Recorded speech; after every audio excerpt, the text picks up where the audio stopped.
Hello, it's Jennifer Brewer. I'm here today at the Collingwood Hospital. I wanted to show off my technique for application of Coban 2. Here at the hospital we have two types of Coban. We have the Coban 2 in the purple box and the Coban 2 in the green box.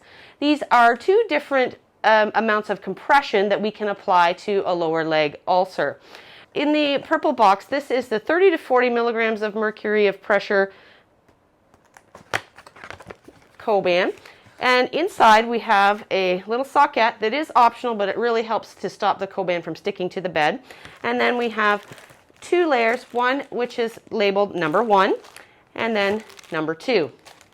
The Coban 2 light is in the green box, and this is 15 to 20 milligrams of mercury of pressure.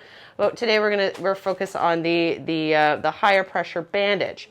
So it will say in our notes on which type of Coban that we're going to apply, but I want to show you how we're going to put it on a lower leg. So we are going to take out the Coban of the box, and then we're going to unwrap it. You're going to also need some tape and a pair of scissors.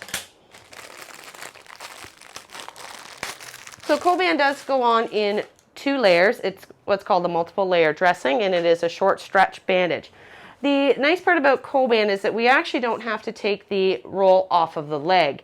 That's actually the key with it, that we're going to provide graduated and even compression. Graduated compression means that it's higher pressure at the ankle than it is at the knee, and that's going to push up fluid all the way and make your veins work much, much better and much more competent. Those valves in the vein are going to push that blood up and get the fluid out.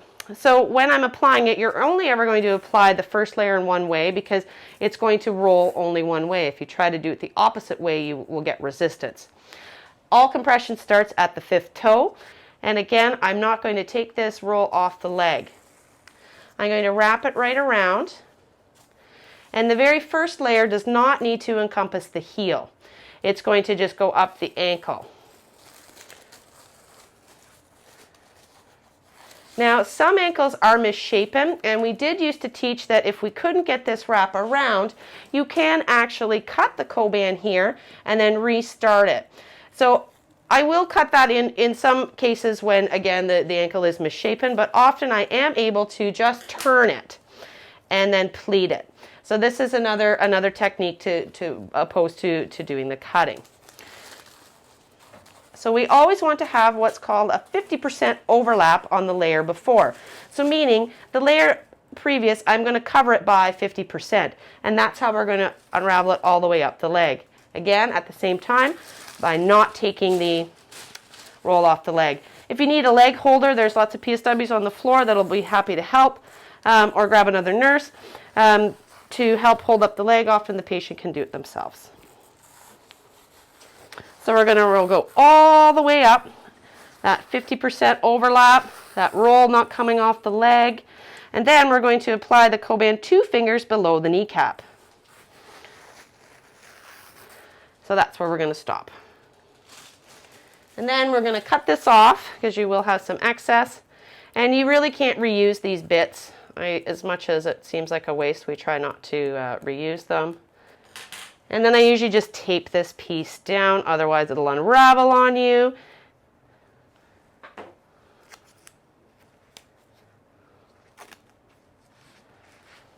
Okay. So then our second layer, again, we're going to start at the 5th toe, and the roll is not going to come off the leg. We're also going to overlap by 50%, but I'm going to show you the techniques that I use at the ankle to have it covered as well as to cover the heel. So again, it's only going to roll off in one way. We're going to roll it right around the foot. And then we're going to do this 50% overlap, but it's always going to be on an angle and around the foot. So this is the section 2, where then, so I was unraveling it right around. Now I'm going to actually take it around the back of the ankle, and we can fold and pleat. And I'm going to do what's called a figure 8 basically at the ankle. So I'm going to create that higher pressure at the ankle by putting that extra layer here on the ankle. And then once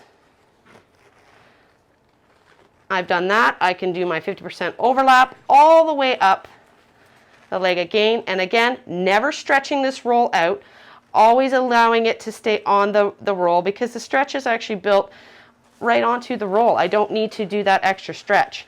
It will make it much more comfortable for the patient.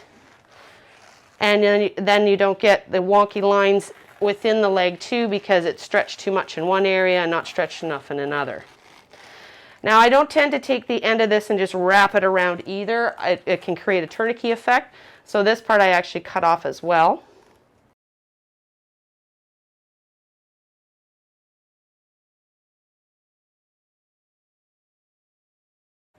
And here. So, and the second layer sticks to itself. You don't require tape for it. I always kind of do this conforming. You know, we want to make sure the foot is, and the leg, that it's all squeezed in. The other piece that I did miss is I always try to keep the foot at a 90-degree angle, but my lovely model did tend to do that. There is this socket that can go over the end. As I said, it's just the Coban itself will stick to the bed sheets, and the people are trying to get out their leg out of the bed. So this actually helps prevent it. It also covers up their toes. So it's very stretchy, so it can go when you have a leg that's very, very large, or for one that's skinny. And just goes on and around to cover over the Coban. All right, and that's my technique on how to apply Coban.